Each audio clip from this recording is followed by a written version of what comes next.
Hello, and welcome back to another episode of I'm Free, Now What? With me, Michelle Fortier, a licensed clinical social worker in the state of Florida, in private practice with a concentration working with people that have been involved with the criminal justice system. Today, I have an awesome guest who he is going to be telling his EOS story, and he is Mitch Silva. So Mitch, go ahead, tell us about yourself, tell us about your EOS journey. All right. Good to be here. Pleasure to be here on your platform here, Michelle. So thank you for taking the time out to go ahead and have me on here. Wanted to start getting kind of my story out there, but sort of, and it's funny because it's been sort of on my mind and on my heart to kind of do a video that's more catered to the aspect of being released and the whole, because there could be a book almost dedicated to the act of being released and what sort of mindset that entails almost in every aspect, depending upon kind of where your mindset is at. And so I EOS'd in 2015 in February and got out. I was released from a place called Sago Palm. It's in Palm Beach County, but it's kind of more closer to the Lake Okeechobee side of things. So it's still bit out there, and there's still a lot of mosquitoes out there. There's, but all things considered, it's been quite a journey. I can say that much. Coming off of, I tell everybody that when they kind of inquire about, my sentencing and how long it did, and my response is pretty general because I know people on both ends of the spectrum. I know people that have done a lot less time than me, and I know people who've done a lot more time than me. So I said, I just kind of did more than some and less than others. So How much did you do? I was sentenced to 10, so I did somewhere around just shy of 9 years, I believe. So with the 85% being taken into consideration and several other factors. So going in 2006 and leaving in 2015. I was 17 when I went in, and I was 26 when I got out. I did go to Lancaster, the infamous Lancaster. I was there for almost the better part of 4 years. I think it was about a little over 3.5 years that I was there. And that alone, I've seen many a video on Lancaster alone, so I won't touch on that. But no, we're here for the after prison. This is the after. So kind of bringing it back, I'll take you guys to kind of a time where I was just about to get out and sort of what my mentality was. The thing is that everybody's journey is a little bit different. I don't, I listen with my 2 ears and speak with one mouth for a reason, because I believe that, it takes a little more. Everybody wants to sit there and tell you about themselves, but it takes a little more effort to sit back and listen, as opposed to just chiming in, putting your 2 cents in. So everyone's got an opinion, and everyone has their own journey. So I try not to knock that too much, or, because whatever your journey was, it was unique to you and you alone. So me personally, being that I was 17 when I went in, a lot of things had changed as far as, sort of the foundations for when I get out, what was going to happen, what was not going to happen.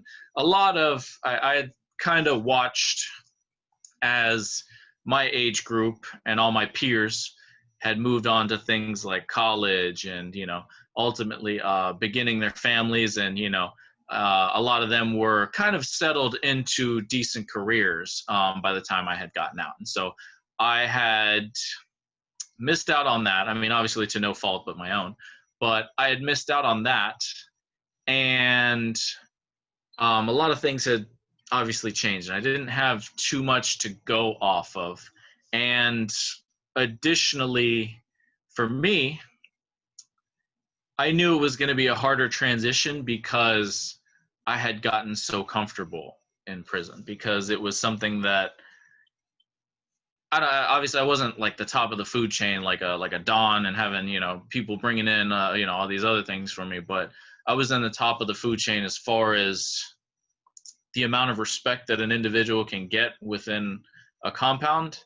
I believe I had achieved that status amongst guards, staff members, and inmates alike. I believe that everybody looked at me with a certain amount of respect, and I was held to high regard and high esteem by many people. And I knew it was going to be harder accepting some of the things and some of the limitations that I was going to face ultimately and inevitably once I did get out.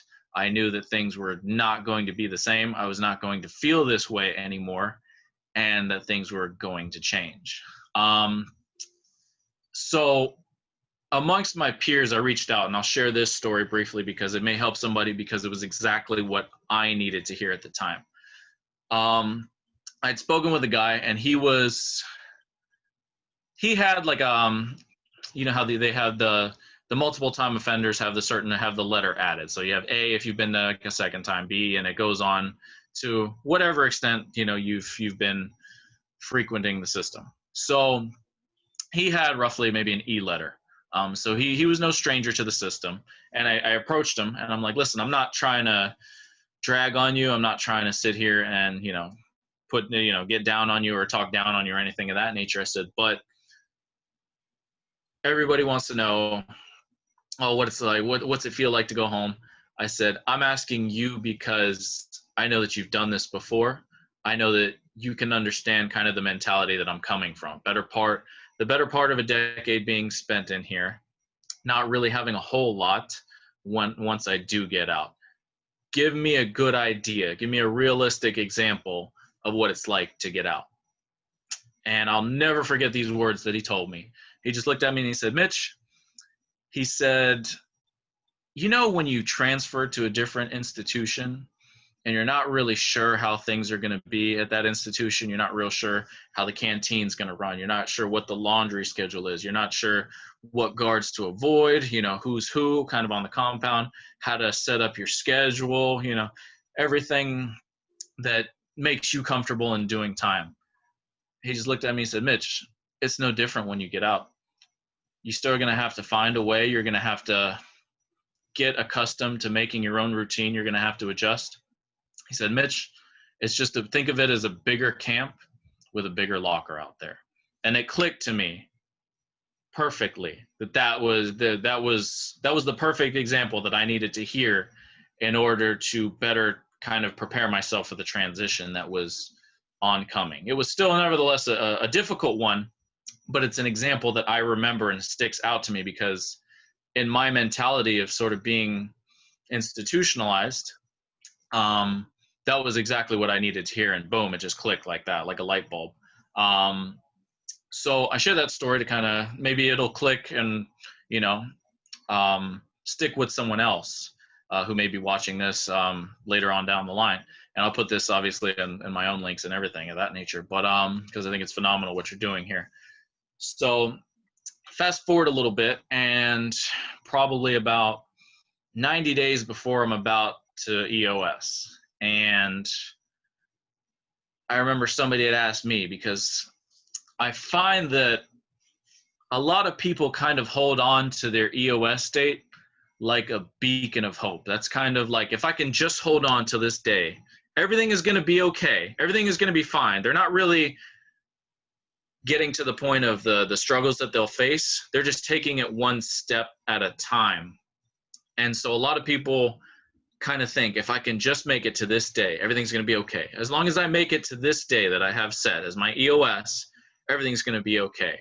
It's not necessarily the reality, but it's a lot of times what we tell ourselves and able to kind of get there, and able in a way that we can kind of perceive it in our mind to make it achievable.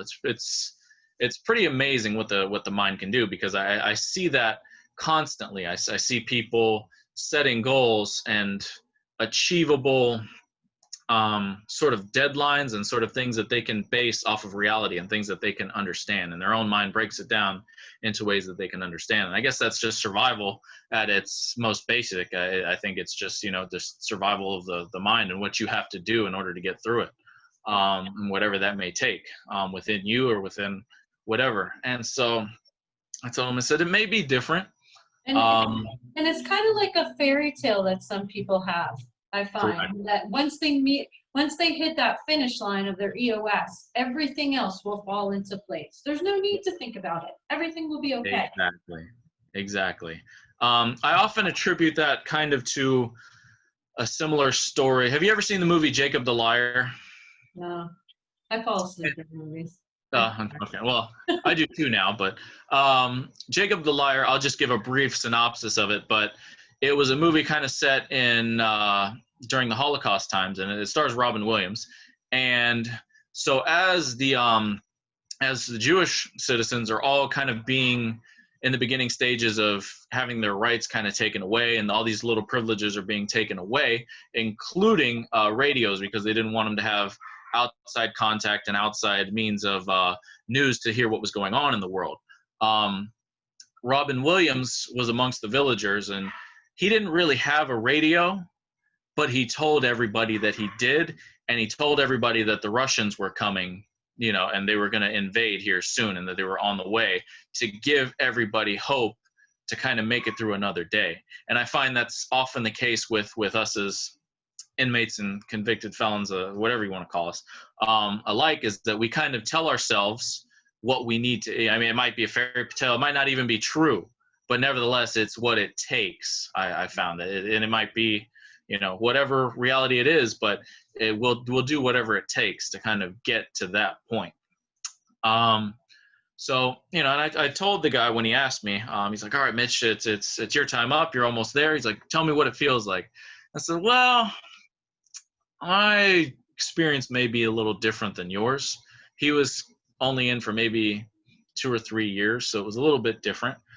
A lot of things he had set up, he could probably still hold on to, whereas I think the entire outside world I had just learned to let go of. So I said, to be honest with you, from my perspective, it kind of feels like the end of a very bad relationship, in that right now I just kind of feel like, as bad as sometimes it occasionally gets, it feels like somebody brought me in, gave me a place to stay, gave me food, gave me clothing. All my friends are here, or were here, and now they're just kicking me out all of a sudden. And I don't think it really registered with him, because he hadn't really done enough time to really kind of, there comes a certain point where you've just kind of lost almost everything, at least material possessions. I still have my family, which is fantastic. I obviously wouldn't have made it this far without them.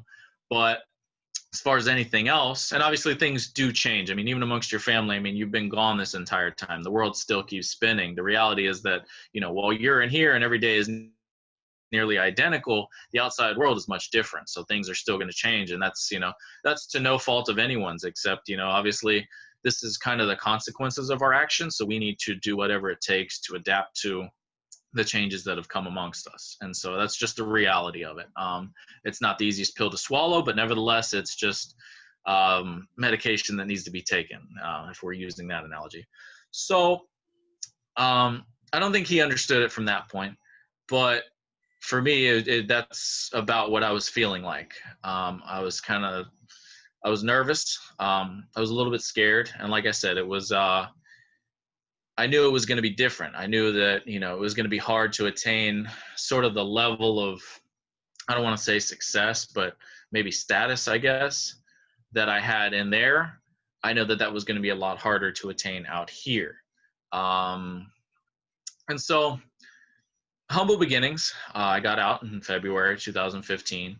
I was with my family, and then we went for breakfast somewhere. But to be honest with you, and this is unlike me at all, if you know me at any point in time, this is definitely not my character.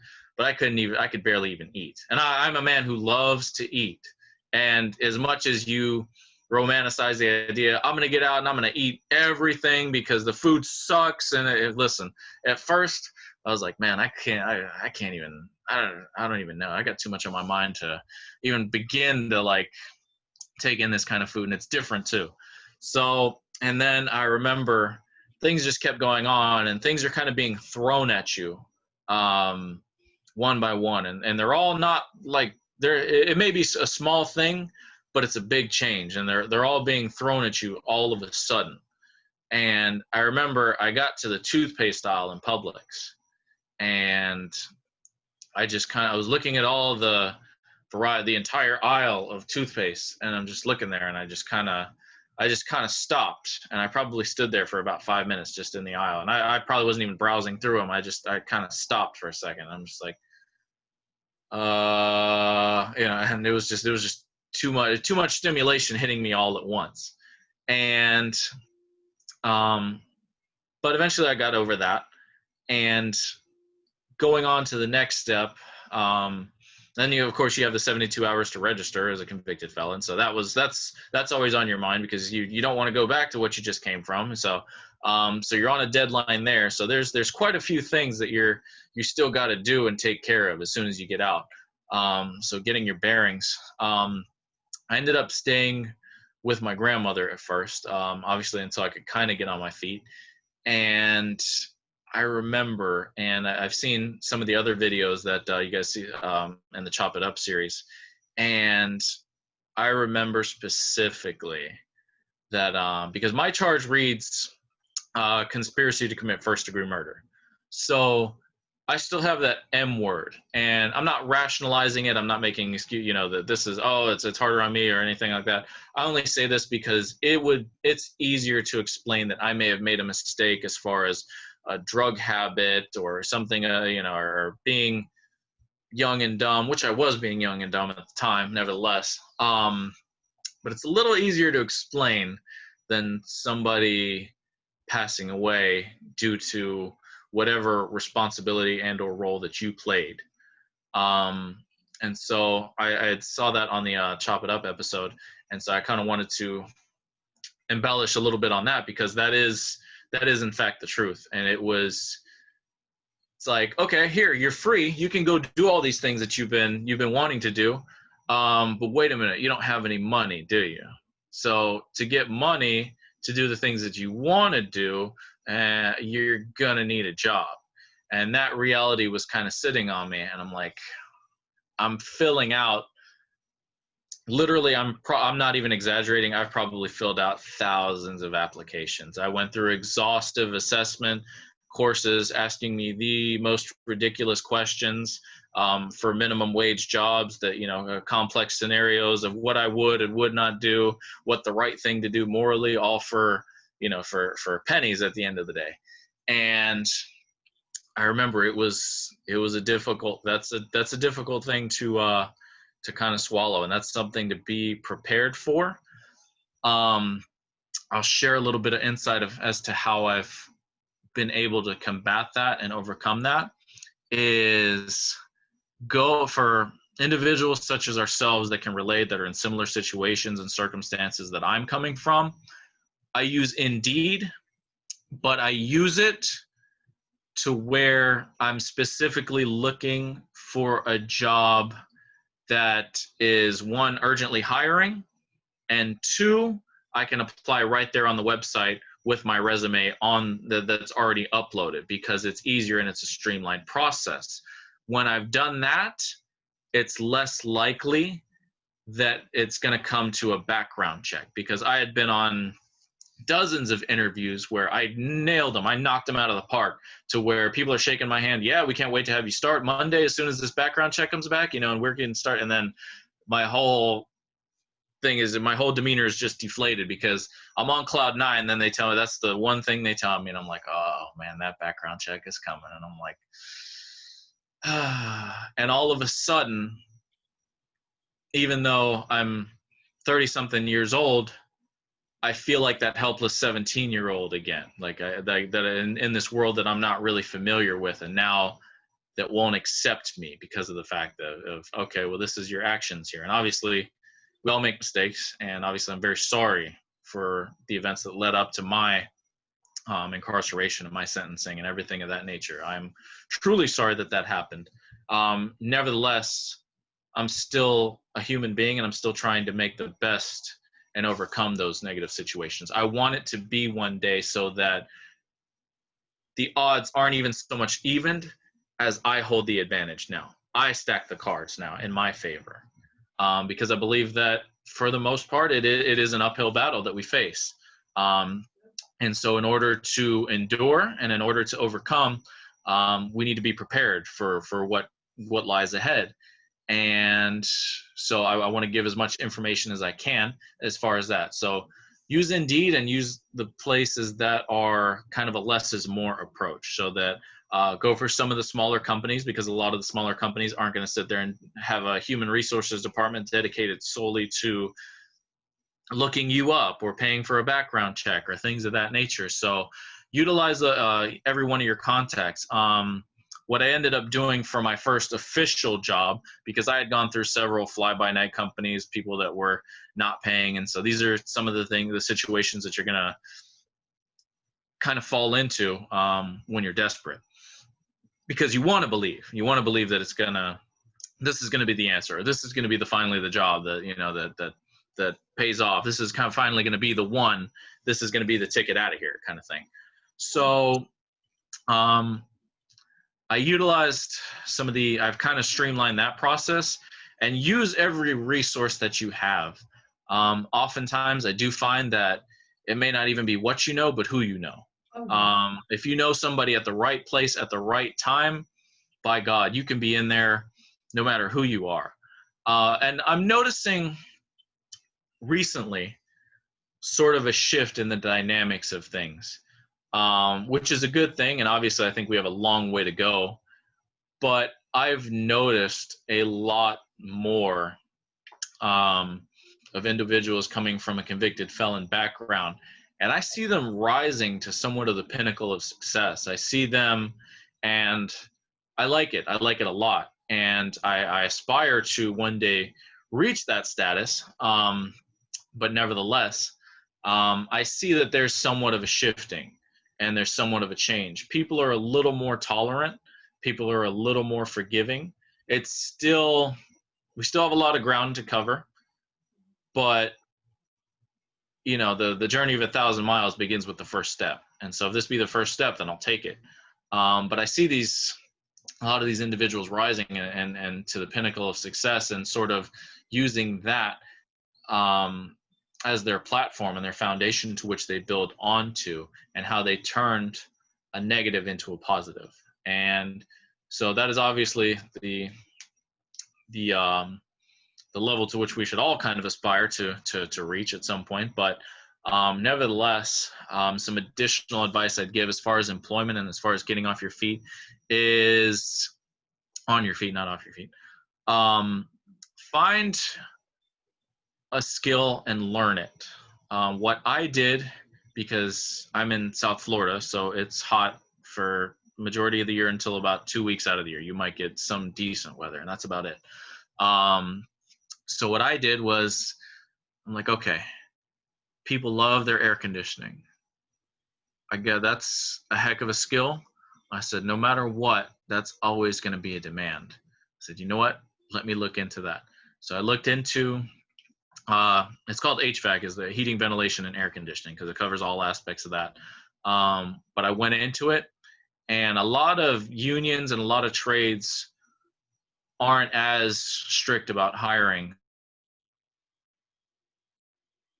labor now sometimes, but nevertheless, it's an opportunity to which you can use to backpack off the, or you can use as a stepping stool as you transition into somewhere else. But I found that it's much easier to move from a position of power.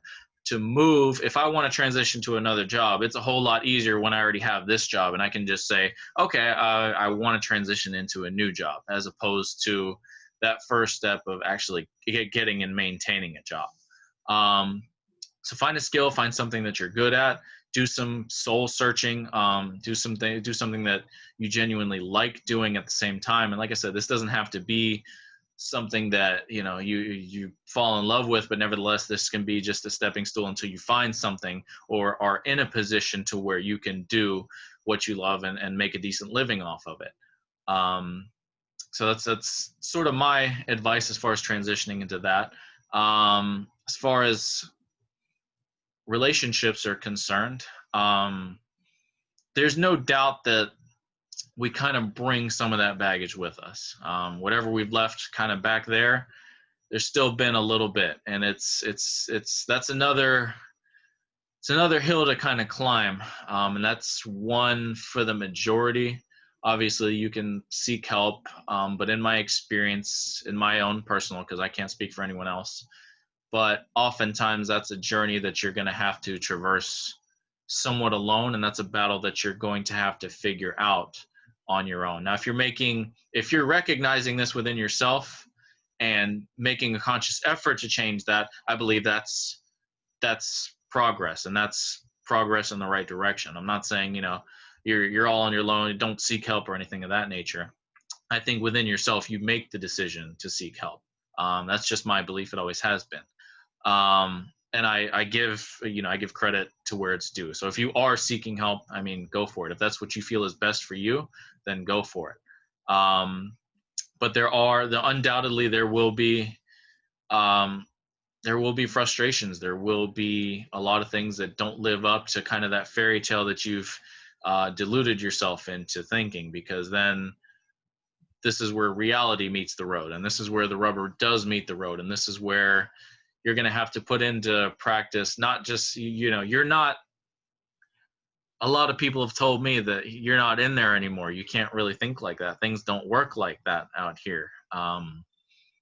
You just, it doesn't, you're not going to be met with the results that you like. I have that lecture like at least once a day with somebody that I go, this isn't prison anymore. We don't act like that out here.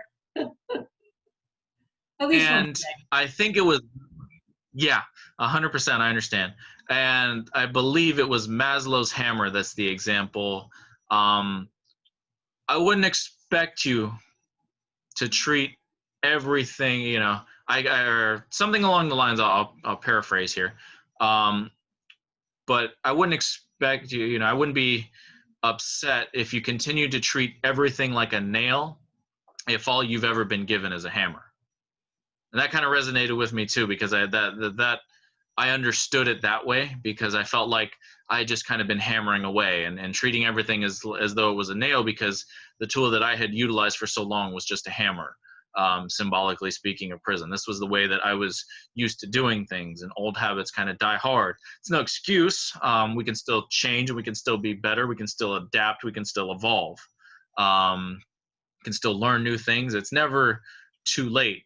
And I think it's a fantastic thing when you see those results and from who I am to who I was. I mean, even people comment, they're like, man, that is a hell of a turnaround that you've sat there and made. And like, man, I remember when you were in there and you were something else. And everybody tells me that. I'm like, man, they even tell me that about my fiance. Like, really? She stuck with you for that long? I'm like, man, it must have been something serious to be able to tame you. And I'm just like, yeah, or maybe I'm just mellowing out, or but yeah, it does come with some complexities. And there's also a saying that says, hurt people. And often I can admit it, because there were times that just being so frustrated with all the closed doors and all of the opportunities that I thought were going to happen that never fell through, or promises that were made that were just never kept, or things that just aren't going your way, and you're frustrated. You're frustrated with yourself. You're frustrated with the world. You're frustrated with everything. Mm-hmm. And, it comes out to where you're just kind of hurt by a world that hasn't quite fully accepted you yet and kind of rejected you. And you end up kind of almost transitioning and turning that around onto others. And I was somebody that did that to whatever degree, because I wasn't very emotionally available. I was just very stoic. I was very very desensitized to a lot of things, because that was kind of my way of coping, because it always has been. Because at the end of the day, even though I'm around 70 other guys in a dorm, nevertheless, you sometimes you never felt more alone than at times like that. So nevertheless, it was something that, and still a tactic that I use sometimes, is I kind of revert back into myself, and I kind of cut everybody off, even if I don't realize that I'm doing it. A lot of times I really am, because that's what I know. That's what I've had to do to enable to, to be able to continue to do the things and continue on the path that I was going on. So, but nevertheless, it is achievable. And there is, there will be a turnaround. I feel that continue to do what will make you feel better. And I don't say that obviously don't do drugs because they make you feel good. I'm just saying in general. Unless you get your green card. Yeah. Then you Yeah. can smoke I all think of in a positive with maturity and responsibility here in mind, let's go ahead and do the things that do make you feel good, because I often find that whenever those endorphins or your serotonin is going, for me it was fitness. That was my therapy and obviously I had ample amounts of time to focus in on it, and that was kind of the foundation that me and Kid had kind of built on, was that we had both shared that passion for physical fitness. So obviously that was sort of how the mutual ground to which him and I had connected on, and sort of ran ideas past one another in. And so for me, that was my therapy. That was what made me feel good. If I looked good, if I worked out and I felt good, I know I was going to be able to be 10 times more productive. I was ready to go and face the day. Whatever came my way, I was ready to do it after that, because I knew how to set the foundation. You have to find what anchors you, and what's personally motivating to you to kind of bring out that discipline within yourself. In order to do better. So find the vices and find the hobbies and find the things that genuinely you like. Find out who you are, at the end of the day. If you ever seen Anger Management with Adam Sandler and other movies, but there's a period in time where there's a scene where he goes and he's like, all right, tell us who you are. And they're all like in a circle setting, just kind of sharing and all. It's comedic, but it's actually a good point that he brings up. And he's like, oh, well, I think I'm a pretty good guy, this, that, and that. And he's like, no, I don't want to know. But he's like, I want to know who you are. And he's like, well, I like to, these are some of my hobbies. He's like, no, I'm not asking you your hobbies. He's like, I want to know who you are. Yeah. And it's a question that's often difficult to answer, outside from your hobbies, outside from what you've adopted as far as your belief systems and why you've adopted them. Is it because maybe you were raised around it? Is it because you genuinely believe that? But nevertheless, it still begs the question that find out who you are. Spend some time with yourself. Not to say self-isolate and cut yourself off from everybody, but find out a little bit about who you are, especially in this new world that you're coming out into, so that you can be that much better of a person as you grow. And why not do it while doing the things that you love? Because we all need vices, we all need hobbies, we all need those things that we enjoy, respectfully. So find out a little bit about what helps you be the best you that you can. And I like that. Yeah, so that's been my go-to. Not to say that I don't go crazy sometimes, especially this year. This year's been wow. Year's been not to say that we all haven't gone a little crazy, but nevertheless, these are the things that kind of help me. And so I'll backpack a little bit on some of the things, but I've been able to. Because fitness is kind of my thing. I was featured on a show called Right This Minute, because I used to watch that in prison, and it's kind of like one of those shows that highlights kind of clips of people doing crazy things and funny things, or whatever category, but it focuses on what the latest internet videos are. And I had sent a submission to them, and they actually featured me on the show. And it was funny because that was somewhat of a goal that I had set for myself in prison, because I'm watching that before they're calling for chow, and because that was our little thing before we go to the chow hall, we turn on Right This Minute and watch all the clips that were going on, and I said, you know what, one day I want to be on that show. And sure enough, I got out, and sure enough, I was featured on it.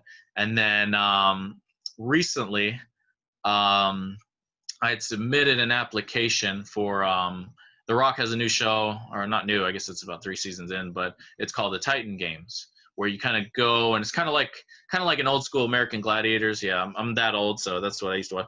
But it's similar principles, as you kind of go at it within sort of a an obstacle course of physical fitness tests that are pretty brutal, but nevertheless, you kind of go head to head in competition. And so I had submitted an application to be featured on that as well.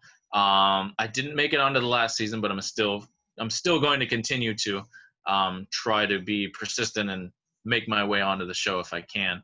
And I think additionally, that's kind of because that's my thing, because I figured out that's such a large part of who I am, that helps me to spread the message onto others that you can do it. You can achieve exactly what you dream up. Your wildest dreams, you can still sit there and achieve them. There's still, this is somewhat of an obstacle, and there will be some slowdowns, and there will be some things that are kind of in the way, but nevertheless, you can sit there and you can achieve all these things that you can dream up. If you believe it, you can achieve it.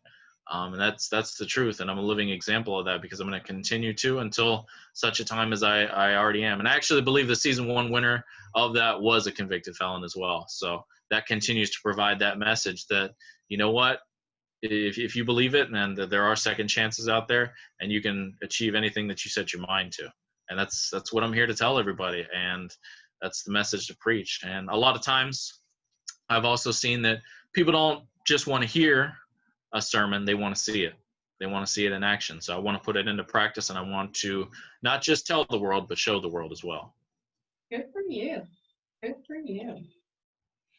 Yep. And so I believe that, as far, puts it in a nutshell, at least as far as my re-entry story.